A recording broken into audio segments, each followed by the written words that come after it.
Welcome to Disney's Magic of Storytelling podcast, brought to you by WakeMed Children's, because inside every child is a story waiting to be told. Our storyteller is ABC 11 meteorologist Dawn Schwenneker. The Legend of Sleepy Hollow. Back when Manhattan was just a tiny town, the village of Sleepy Hollow sat along a bend of the Hudson. Peaceful and a bit foreboding, the village is now home to a variety of superstitions and legends. The best-known story, though, is about a former schoolmaster named Ichabod Crane. The story begins one autumn afternoon when this unusual man first appeared in Sleepy Hollow.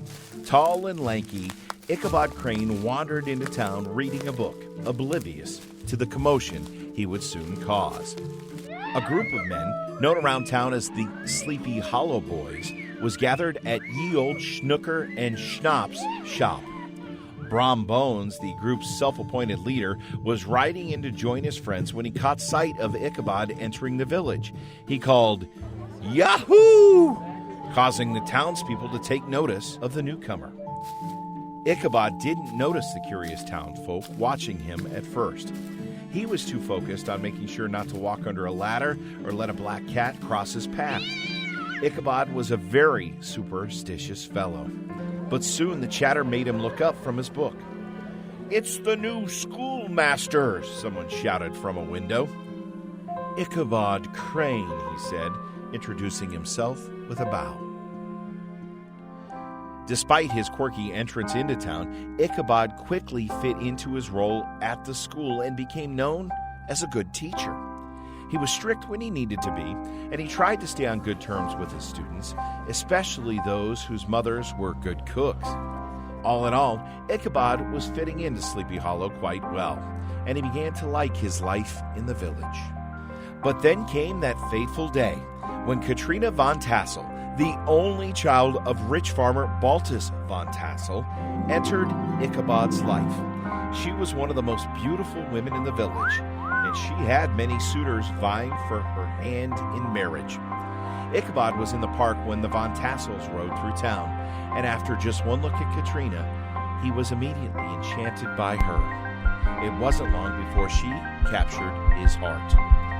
After their first meeting, Ichabod could think of nothing but the beautiful Katrina. He couldn't focus on his classroom or his lesson plans or even social outings anymore. He just daydreamed about when he could see his new love. Ichabod believed he had a better chance of winning Katrina's heart than the simple country folk of Sleepy Hollow. But there was one person who wasn't too keen on this idea, Mr. Brom Bones, for he too was taken by the lovely Katrina. Katrina did not like how Brom easily shooed away most of her other suitors. All, in fact, except for Ichabod. That was why he interested her. Never had a man not cowered before Brom, and Katrina quite liked Ichabod's fearlessness. One day, Katrina showed her affection for Ichabod after he lent her a helping hand, and Brom was pushed aside. But Brom was not going to give up easily. Later, as Ichabod helped Katrina step away over a stream, Brom rode toward them on his horse, sweeping Katrina off her feet and knocking Ichabod into the muddy water. However, as they were riding away, Katrina tossed the schoolmaster her handkerchief, restoring his confidence and further intensifying his love for her. Believing Katrina was his one true love, Ichabod raced toward her father's farm. There he proudly presented her handkerchief, tied neatly in a bow. Surprised and impressed, Katrina let Ichabod, not Brom, take her hand and walk her up to the house. Unfortunately for Brom, his humiliation continued after they walked ahead. He tripped over the gate, stumbled over a loose potato, and a bag of apples fell on his head. Brom did not enjoy being made to look like a fool, and the more Katrina laughed at him, the more determined he became to make the schoolmaster pay for this embarrassment. After Ichabod kissed Katrina's hand in farewell, he left the Von Tassel house to find Brom ready to fight. Before Brom could cause trouble, Katrina opened the upstairs window and waved goodbye to the men. Each wanting to put his best foot forward, the men waved and smiled, pretending nothing was wrong. The day before her father's annual Halloween dance, Katrina decided to invite Brom and Ichabod to the party. She was hoping to stir up their rivalry just a bit more. Ichabod prided himself on his dancing skills, so when he arrived at the party, he immediately asked Katrina to join him on the dance floor. The picture of grace, Ichabod and Katrina had a lovely time together, and Ichabod was sure she was falling in love with him. In contrast, Brom Bones was having a decidedly bad time at the Halloween party, and try as he might, he could not keep Katrina and Ichabod apart. After multiple failed attempts to cut in or find a new dance partner for Ichabod, Brom found himself outside the house, glaring in at the festivities and feeling utterly defeated. Returning inside, Brom walked into the kitchen to find Ichabod preparing a large plate of food for himself. Brom watched as Ichabod knocked over a salt shaker and then quickly threw the fallen salt over his left shoulder. Brom realized Ichabod must be extremely superstitious. Knowing he could take advantage of this, Brom snuck off to put his plan in motion. When Mr. Von Tassel called on his guests to tell spooky stories befitting the holiday, Brom knew this was his chance. The ghosts are bad, but the one that's cursed is the Headless Horseman. He is the worst, Brom began, introducing his tale. As Ichabod listened, his superstitious nature took over, and he began to fear the curse of Sleepy Hollow. Brom continued, getting increasingly animated as Ichabod grew more and more afraid.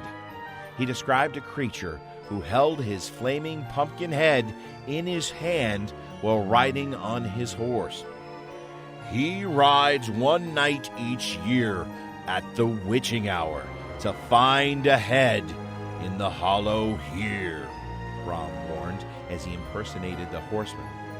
The Headless Horseman needs a head. As the story continued, Ichabod became more unnerved with each sentence. Now, if you doubt this tale is so, I met this ghost just 1 year ago. Now, I didn't stop for a second look, but made for the bridge that spans the brook. For once you've crossed the bridge, my friend the ghost is through, and his power ends, Brom finished. The story received cheers from the crowd, but his true prize was seeing that look of fear in Ichabod's eyes. At the witching hour, Brom's tale warned of, the party was over and it was time to go home. It was a dark and quiet night in the village, and to get home, Ichabod had to head straight through the hollow Brom had spoken of in his tale. The schoolmaster had never been more afraid. Each screech and rustle and echo made him jump. He soon was convinced the Headless Horseman was after him. Ichabod quickly hid behind a log before realizing that what he thought were horse hooves hitting the ground were actually just cattails hitting the log. Relieved, Ichabod began to laugh at his foolishness until an evil laugh broke through Ichabod's joy, silencing him and making him shake. He looked up to see the Headless Horseman from Brom's tale. Terrified, Ichabod and his horse jumped up and took off back into the woods. They rode through the water and jumped from tall heights. They tried to hide behind thick bushes, but no matter where they hid, Ichabod and his horse could not get the Headless Horseman off their tail. As they raced from the ghost, something Brom had said popped into Ichabod's mind. Once you've crossed the bridge, my friend, the ghost is through, his power ends. Taking a chance, Ichabod steered his horse toward the bridge. The horse galloped with all its might. With the horseman right behind him, Ichabod and his horse made it to the bridge.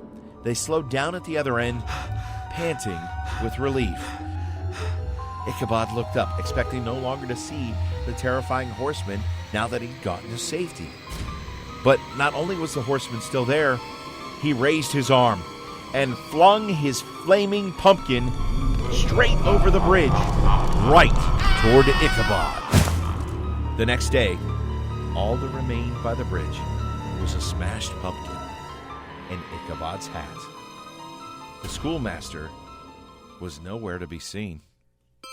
Not long after that Halloween night, Katrina and Brom Bones were married. And as for Ichabod, no one really knows what happened to the schoolmaster. Some say he left town and married a wealthy woman and started his own family. But others are convinced that they know the truth, that he was taken by the Headless Horseman that very Halloween night. The end.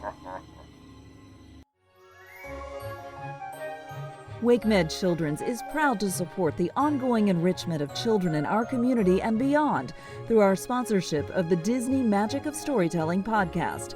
To learn more about WakeMed Children's, please visit kids.wakemed.org.